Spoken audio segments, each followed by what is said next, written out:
Hey guys, okay, so I have a huge favor to ask of y'all. Right now I am packing up things and looking for donations to send to the children in Venezuela. If you have not watched my Venezuela playlist, please do that. If you're watching this on Facebook, I will put the link to my playlist in the comments below. But I'm going to give y'all a really quick rundown because most people don't understand the truth about what's going on in Venezuela.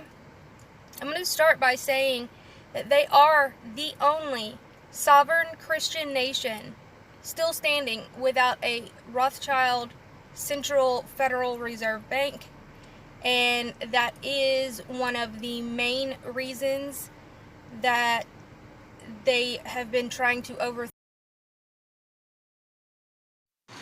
Many people claim to know what the third seal or all the seals in Revelation are, but unfortunately they conflate Nostradamus and movies and timelines and these false prophets and whatnot, and not actually use the word.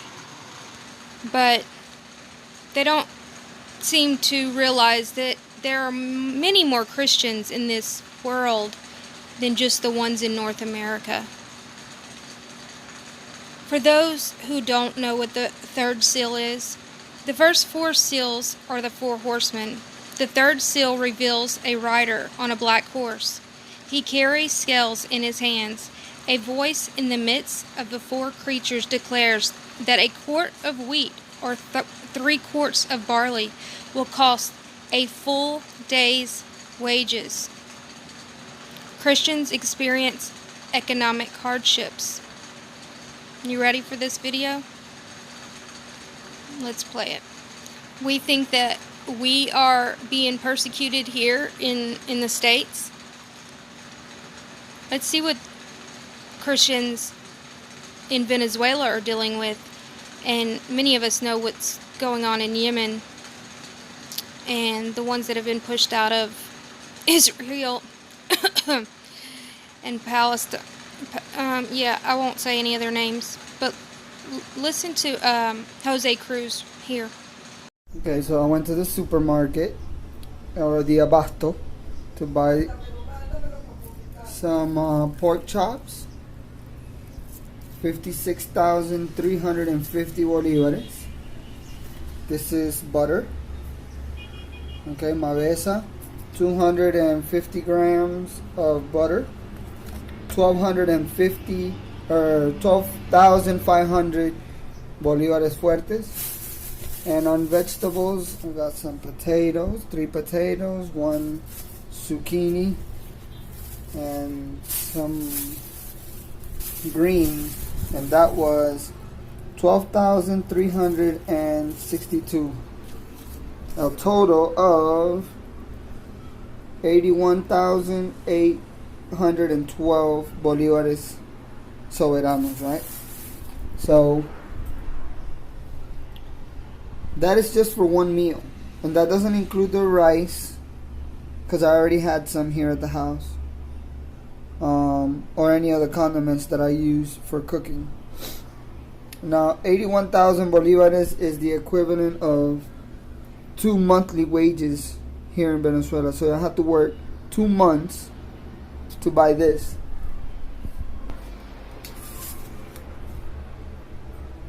This is what economic warfare is like. I work 2 months, 40 days of 8-hour days, right, to make that amount of money monthly, or half of that monthly, and I spent that on a meal for lunch today. That's how you get an idea of what it's like. 81,000 bolívares is the equivalent. Divide that by 1700, which is like $6. I just spent $6 here, or $5.50 in all of this. Okay, you may say, yeah, you bought a lot of food for $5.50, but when you make $4 a month, it's impossible for you to buy this every day. Impossible for you to buy this. Simple. 3 potatoes, 1 zucchini, some greens, 1 thing of butter, and some pork chops. It's impossible for you to buy it every day. You can't do this every day. Yet, as little as they have, they are still using what they have and going out and helping to feed and clothe those who have less than them. If you would like to help in any way, please let me know. If you would like to help pay for shipping of the kids' clothes and medical supplies that I'm going to be sending down there, please use my PayPal or Bitcoin link in my pinned comments. And also go subscribe to Jose Cruz's channel, and he has a Bitcoin and a Zelle account.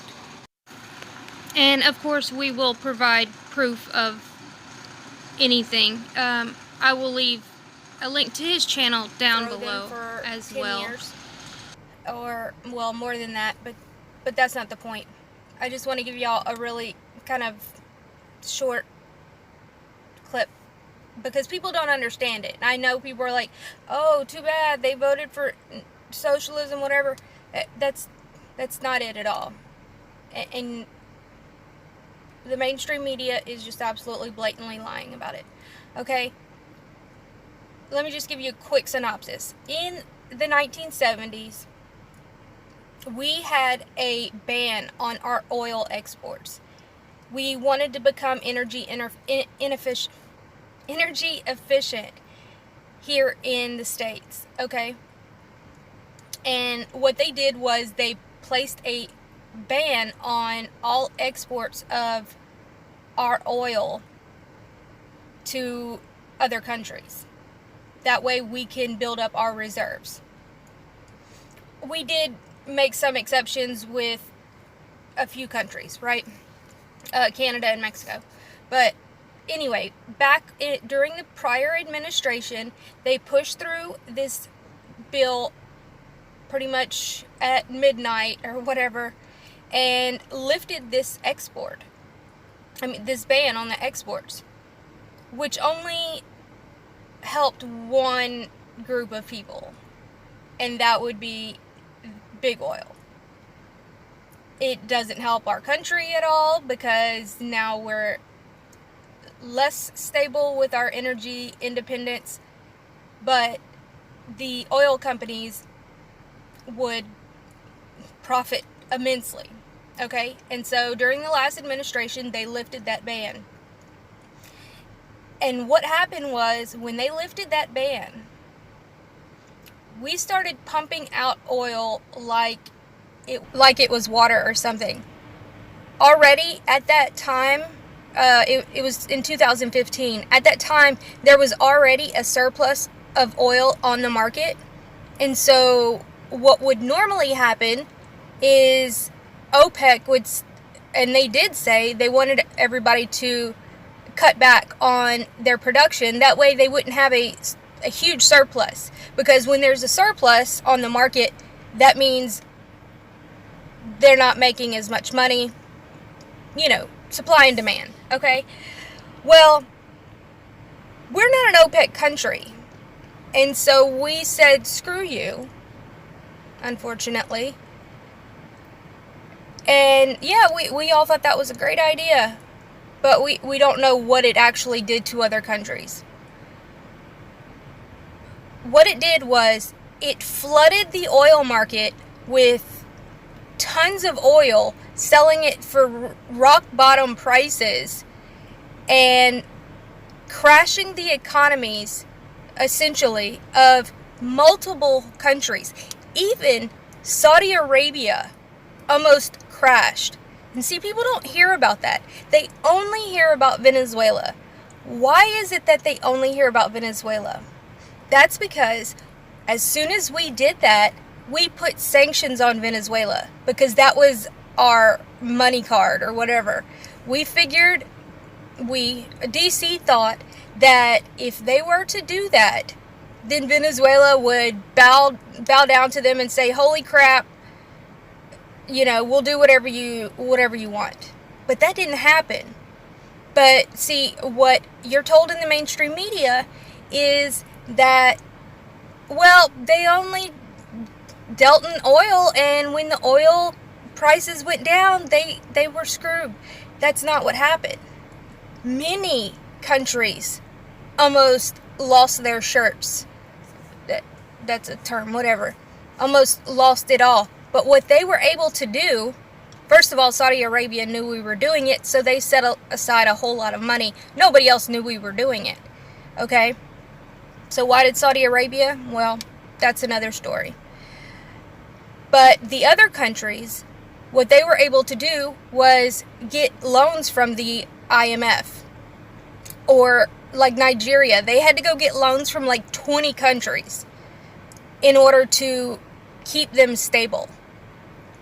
Whereas what they did with Venezuela was put sanctions on it to where nobody could give them any loans. And on top of that, they were messing with their supplies. And what I mean by that is, prior to that even occurring and kind of during it, what was going on was, first of all, we were still getting oil from Venezuela up until just a few months ago. Yeah, but people don't know about that either. They're like, oh no, we don't import oil. We don't need to do that. We're independent. No, we are exporting and importing at exactly the same rate, essentially. But that's another topic. But what they were doing was, we were getting our oil from Venezuela like we always have. But we weren't paying them for it. No, we weren't paying them for it. We were holding it. We, again, meaning DC, was holding their money. And then finally, they got tired of it and said, no more. You have to prepay inside the store, prepay at the pump before you get any more oil. Because DC was not paying them. The billions, I'm talking billions of dollars in oil that we received from Venezuela. And we just didn't pay them. It's horrific. Could you imagine if that happened in reverse? We would be bombing them right now. But we don't hear about that. We just hear about, socialism. No, it's not what it is. These people don't sit around and work, and not work and just they don't have an IRS, for goodness sakes. Everything is paid for. The things that they have, their government, all of these things, they're paid for with their resources, with their gold, with their oil, with their coltan. Their natural resources goes to pay their military, goes to pay their government employees, goes to pay all of these things. Again, we don't hear about that. We think that the rich upper crust is paying taxes and then paying for these people. That's not what's going on at all. Anyway, so what was going on? The supplies would come in, and this was all orchestrated out of DC. I'm talking straight up orchestrated. We have the proof of it. You can see it in my playlist. This Juan Guaido was trained in DC, went to college there, trained to actually how to overthrow a government. But he just hasn't done a good job with it, like at all, which is good. So the initial plan was to make the Venezuelan people get upset with the government and try to overthrow them themselves, which they would do. They have no problem doing that if they actually thought that that's what was going on. But of course it's not. So when the supplies like medication and paper products and things like that were coming into the ports, like they always do, what was going on was, when they got to the stores or even right off the port, people, the owners of these shops and the shady people in certain positions were selling the stuff to to Colombian operatives, which were working for the CIA, and they were storing this stuff in warehouses. They were storing medications. They would just buy it and go store it. And then the people would go to the store and they're like, where's the diapers? Where's the baby formula? Where is everything? And they didn't know until they found the warehouses. Well, once they got caught and they found the warehouses, what they started doing was taking the products over the border to Colombia. The products that are for the Venezuelan people. Okay? These are products that were already paid for by their government or however it works. And it was supposed to be going to the stores and be sold to the people of Venezuela. Instead, they were selling it to the Colombians, and then they made little shops on the sides of the roads and stuff, and the people from Venezuela would have to go to Colombia, buy the products that were already supposed to be for them, and pay 10, 20, 30 times the actual price for them. It's horrendous. It's absolutely horrific. I want you to think about if you've ever been in, I live where we get hurricanes. I want you to think about that.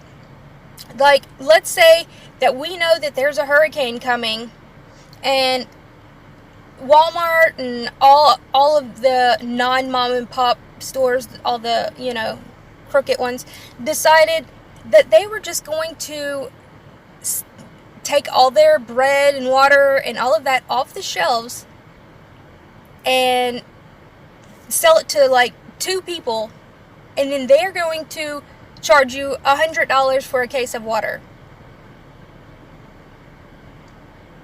We have laws against that here.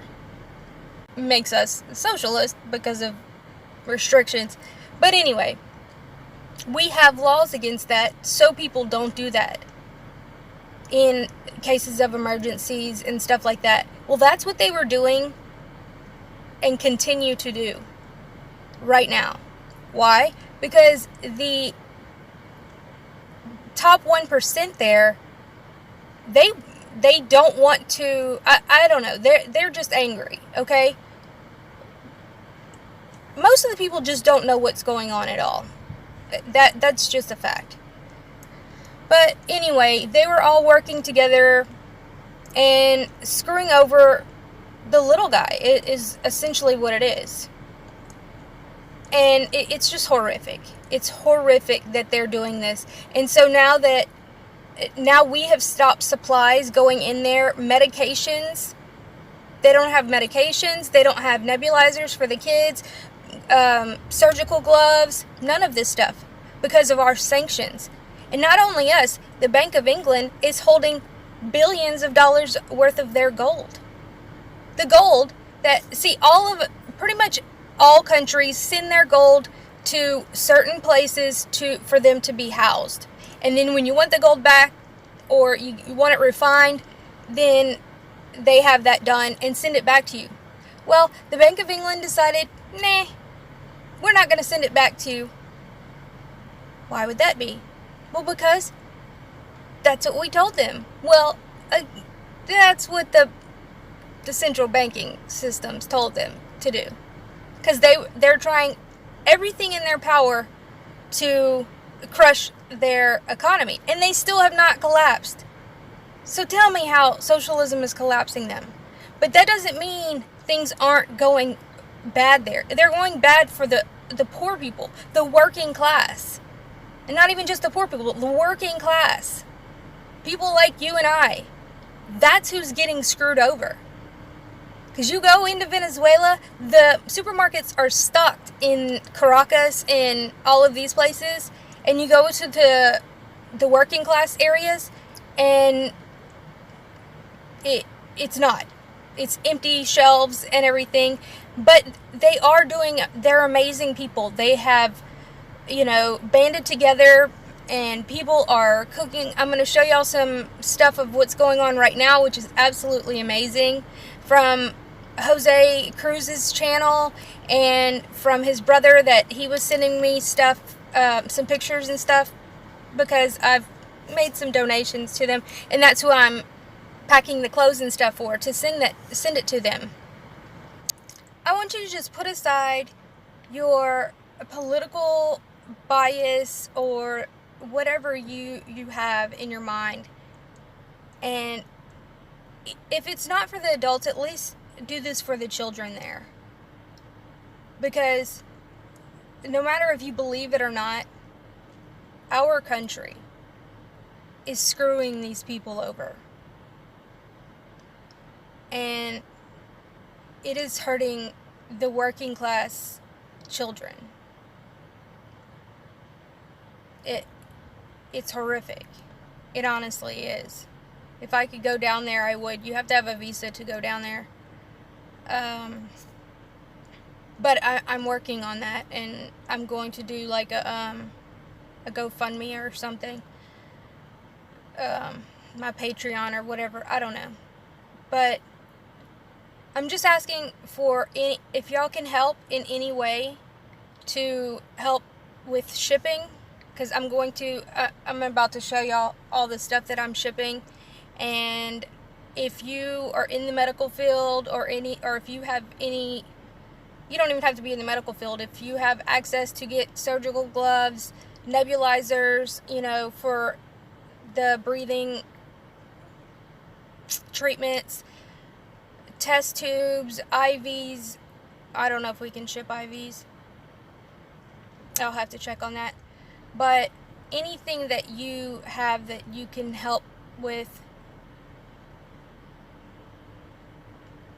please do. Because it's the right thing to do. Okay? But,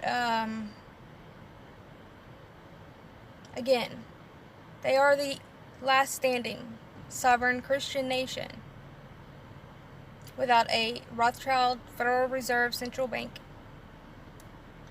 And they are, the media and the evil people want us to think that they are terrible. And, oh well, socialism, blah. If you're a Christian, you might want to think long and hard about that.